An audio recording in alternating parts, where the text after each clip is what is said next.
ನಮಸ್ಕಾರ ವೀಕ್ಷಕರೇ, ವಿಶೇಷವಾದಂಥ ವಿಡಿಯೋಗೆ ತಮ್ಮೆಲ್ಲರಿಗೂ ಸ್ವಾಗತ. ನೋಡಿ, ಕುಂಭರಾಶಿಯವರಿಗೆ ಯಾವ ಉದ್ಯೋಗ ಮಾಡಿದರೆ ನಿಮ್ಮ ಜೀವನದಲ್ಲಿ ಸಕ್ಸಸ್ ಅನ್ನುವಂಥದ್ದು ಕಾಣುತ್ತೀರಾ? ಇದರ ಬಗ್ಗೆ ಸಂಪೂರ್ಣವಾದ ಮಾಹಿತಿಗಳು ತಿಳಿಸ್ಕೊಡ್ತೇವೆ. ಆದರೆ ಈ ರೀಲ್ ಮಿಸ್ ಆಗೋಕ್ಕೂ ಮೊದಲು ಈ ವಿಡಿಯೋ ಸೇವ್ ಮಾಡಿಕೊಳ್ಳಿ, ಹಾಗೆ ಲೈಕ್ ಮಾಡಿ, ಶೇರ್ ಮಾಡಿ, ಜೊತೆಗೆ ನಮ್ಮ ಪೇಜನ್ನು ಫಾಲೋ ಮಾಡಿ. ನೋಡಿ, ಉತ್ತಮವಾಗಿ ಯೋಚನೆ ಮಾಡುವುದರಲ್ಲಿ ಕುಂಭರಾಶಿಯವರು ಸೂಕ್ತವಾಗಿರ್ತಾರೆ. ಯಾವುದೇ ಹೊಸ ವಿಷಯ ತಿಳಿದುಕೊಳ್ಳಲು ಸದಾ ಕುತೂಹಲಕಾರಿ ಆಗಿರ್ತಾರೆ. ಹಾಗಾಗಿ ನೀವು ವಿಜ್ಞಾನಿಗಳು, ಹೊಸ ಆವಿಷ್ಕಾರ ಮಾಡುವವರು, ಸಂಗೀತಗಾರರು, ಡಿಸೈನರ್ಸ್ಗಳಾಗಿ ನೀವು ಕಾಣಿಸಿಕೊಳ್ಳಬಹುದು. ಕೆಲಸ ಮಾಡುವ ಕಡೆ ನಿಮಗೆ ಸ್ವಾತಂತ್ರ್ಯ, ಅವಕಾಶ ಸಿಗಬೇಕಾಗುತ್ತೆ.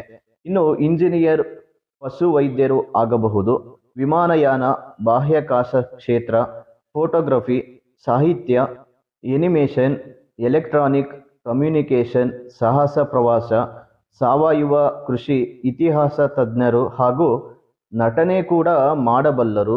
ಇನ್ನು ತಮ್ಮ ಕಾಲಕ್ಕಿಂತ ಅದೆಷ್ಟೋ ಮುಂದಿನವರೆಗೂ ಯೋಚನೆ ಮಾಡುವುದರಲ್ಲಿ ನೀವು ಮಾರುಕಟ್ಟೆ ಸಂಶೋಧಕರು ಕೂಡ ಆಗಬಹುದು. ಈ ರೀತಿ ಉದ್ಯೋಗ ನೀವು ಮಾಡುವುದರಿಂದ ನಿಮ್ಮ ಜೀವನದಲ್ಲಿ ಗುರಿ ತಲುಪುವುದಕ್ಕೆ ಮತ್ತು ಸಕ್ಸಸ್ ಕಾಣುವುದಕ್ಕೆ ಸಾಧ್ಯವಾಗುತ್ತೆ. ಇದಿಷ್ಟು ವೀಕ್ಷಕರೇ ಕುಂಭರಾಶಿಯ ಉದ್ಯೋಗದ ಸೀಕ್ರೆಟ್ ವಿಚಾರಗಳು. ಇನ್ನು ಈ ವಿಡಿಯೋದಲ್ಲಿ ತಿಳಿಸಿರುವ ಮಾಹಿತಿಗಳು ತಪ್ಪದೇ ಫಾಲೋ ಮಾಡ್ತಾ ಬನ್ನಿ. ಇದರಿಂದ ನಿಮ್ಮ ಉದ್ಯೋಗಕ್ಕೆ ತುಂಬ ಅನುಕೂಲಗಳು ಉಂಟಾಗುತ್ತವೆ.